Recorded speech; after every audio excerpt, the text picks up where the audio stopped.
Welcome to your favorite story channel, Tam's Imagination, and today is the third part of your story, Elara and the Blood Moon Prophecy. They say prophecy has two sides, one of light and one of shadow. Elara thought she was the only chosen one. She was wrong. Elara hadn't slept since the night of the attack. Every time she closed her eyes, she saw the villagers fear her, friends' shadows turning against her, and the glowing red eyes of the Bacha Saya.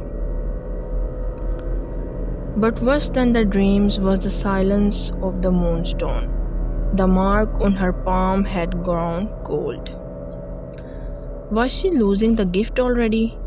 One evening, as the blood moon lingered above the horizon, Elara returned to the forest ruins, but someone was already there.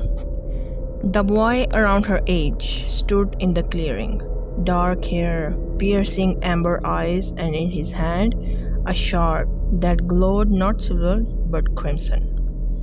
He smirked when he saw her. "So, you are the Moonstone's guardian. I was beginning to wonder when you'd shown up." Elara's breath caught. Another chosen one? But his power felt wrong.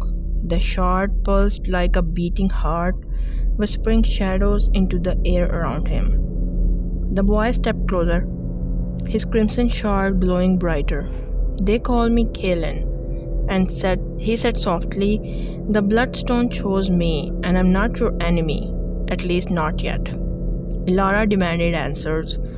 Kalen explained long ago, when the Moonstone was created to seal the Saya Bacha, its twin was also forged, the Bloodstone. One to guard the light, one to command the darkness. And when the prophecy spoke of a chosen one, every 1,000 years it was only half the truth. There were always two. Elara's heart sank. If that's true, then which one of us is meant to win?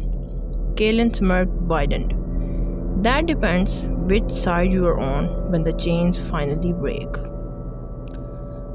Before Elara could respond, the ground split open. Black mist poured into the clearing and the shadow wraiths burst forth, more powerful than the ones she had faced before. Elara raised her glowing blade, Kalen raised his crimson shard.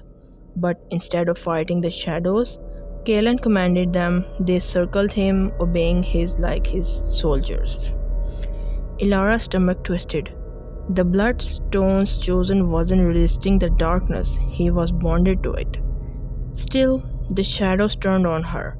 She fought fiercely, her blade of silver light clashing with Kalen's crimson fire. Sparks of red and silver filled the night sky. At last, the shadows faded. The forest was silent again, except for the pounding of Elara's heart. Kalen stepped close, his amber eyes glowing faintly. "They say that Saya Bacha doesn't want to destroy you, Elara. He wants you beside him. Think about that." And before she could answer, he vanished into the mist, leaving her shaken and alone. Elara looked down at her hand. The crescent mark glowed faintly, but not with the same warmth as before. For the first time, she wondered if destiny was truly on her side. As the blood moon rose higher, the chains of the Saya Bacha shattered one by one, and deep in the mountains, his whisper reached the world once more. The game begins. So, for the next part, you have to stay put and take care of yourself till then. We'll meet again. Bye bye.